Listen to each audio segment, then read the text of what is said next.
Tai Nikolai, kokį įspūdį paliko rungtynė šiandien prieš vieną stipriausių Lietuvos komandų?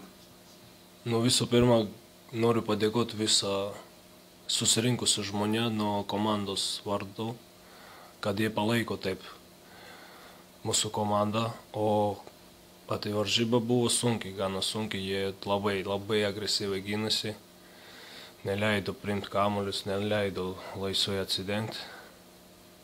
Ir kas man nepatiko, kad labai teisėjai abejingi ten, vien galima pasakyti. Mes biški prisilietam, jie švilpė, o mūsų ten galima sakyti, kad daužė ir nešvilpė. Vat.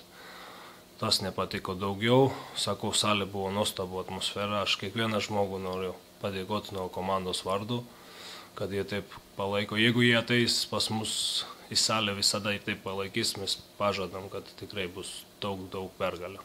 Ar tie 16 taškų skirtumas yra komandos lygių skirtumas Lietuvos šiai dienai?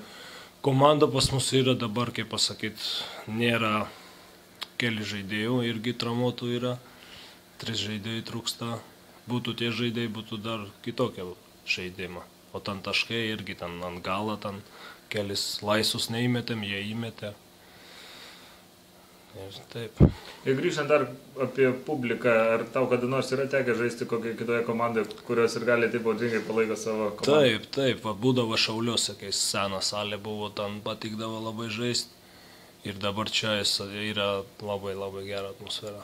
Rūbiniai vyrai prašė pakviesti fanus į labai svarbės Juventus namų rungtynes su Prienų Rūdupio komanda. Ar gali komandos vardu dabar pakviesti kiekvieną asmeniškai žmogų, kad jie ateitų? Aš jau padėkoju ir čia ir reiškia, kad jie ir kviečiam, kad jie ateitų. Aš pasakau pradžiai. Bet galiu dar gruziniškai pasakyti, kad ateitų. Modis čuentam ar zeda, kui balešikėt.